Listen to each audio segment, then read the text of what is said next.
Hello everyone, this is Defense Politics Asia, and this is the summary for the day of 296 for the 16th of December.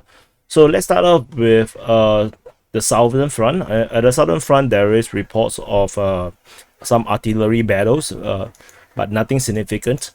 Over the Zaporizhia line, we have only information over the Velika Novosilka region, where in the near Velika Novosilka there is positional battle. That means no one is actually making offensive, but they're actually just shooting at each other.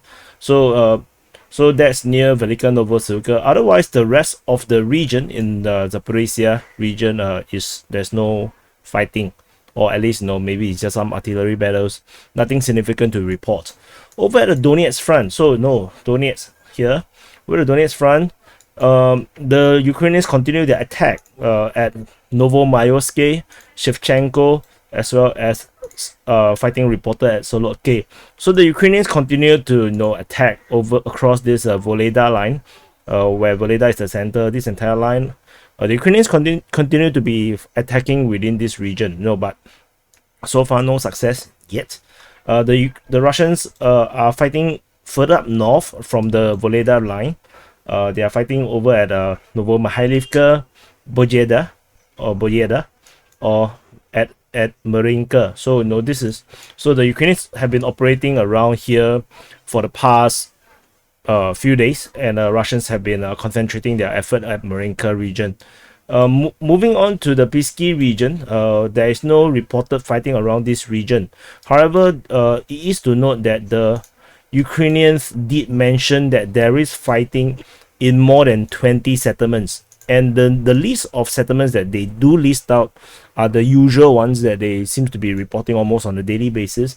They did not want to reveal all 20 settlements, so they're getting a bit lazy, or they're getting a bit trying to hide the extent of the fighting, trying to be vague about it. So I wouldn't be surprised the some of these towns around Pisky region is part of the 20. Moving to the New York region, there is fighting over at Sumy region. So this is New York City, which is actually in the north of Donetsk City. At the New York region in the northern part, at Sumy region, the Russian Defense Ministry reported that there is a Ukrainian offensive nearby. It's uncertain towards which direction the Ukrainians were attacking, to the east or towards Mayos region. So there is somehow some attack around the region of Sumy. Moving to the Bakhmut front. So this is the Bakhmut front, centering on Bakhmut city. The Ukrainians are reportedly attacking Russian forces over at Ozeryanivka.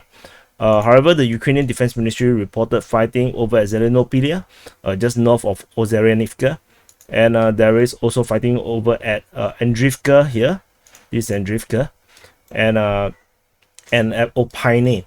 Or Opine. So fighting continues to be at the southern part of Bakhmut city at Opine. There is a Ukrainian counteroffensive over at Bakhmut, as per reported by the Russian Defense Ministry, which reportedly was repelled. And the Russians continue their push in eastern Bakhmut, reportedly by the Wagner private military contractors, which then leads me to believe that is around the industrial zone region here. There is some rumors of the Russians pushing deeper into this residential area here on the eastern part of Bakhmut city. However, I would just list it as rumors because it's quite vague.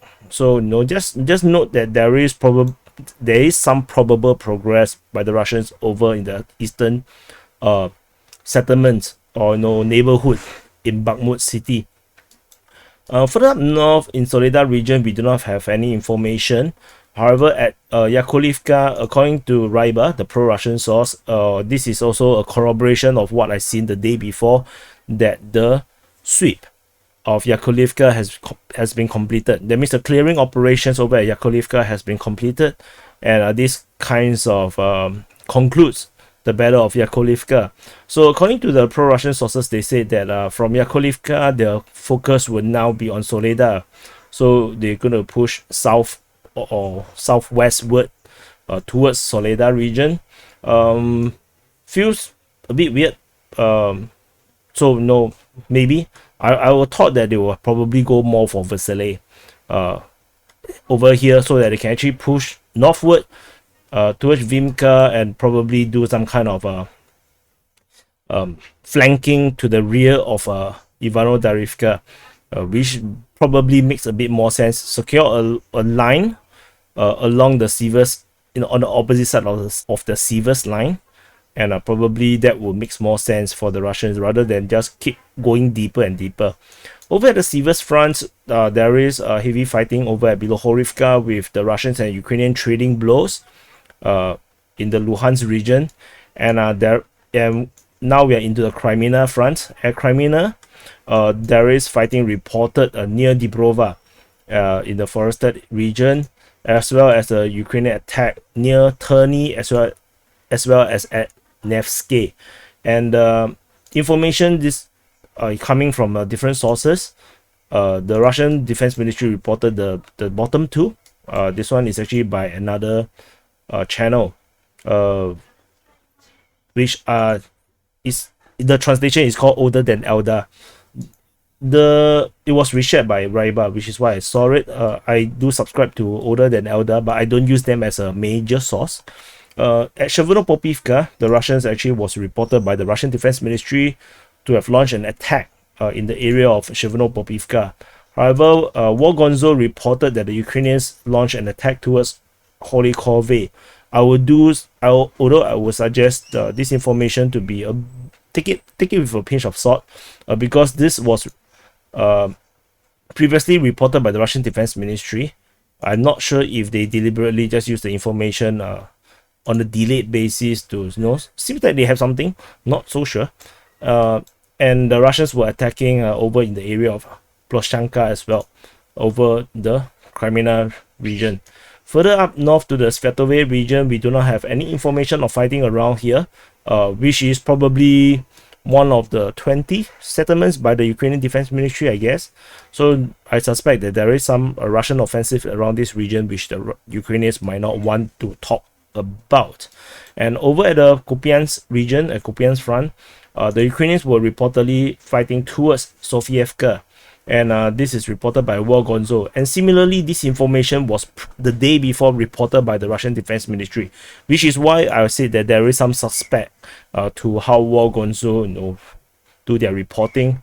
I do not think the Wargonzo have a very extensive sources into the units where it allows them to have exclusive information that is not reported by other sources. So no, because Raiba have a lot of sources, because they do have links to the military. However, Wargonzo wise might not have this kind of information, and so sometimes I just find their information a bit suspicious. But anyway, it does still make sense that there is fighting around this region. But is it an offensive, or is it just a delayed information that was reported the day before? No, not so sure. I'm not so sure. So anyway, this is just the summary for the day of 296, a very quick one, and I'll see you, and subscribe.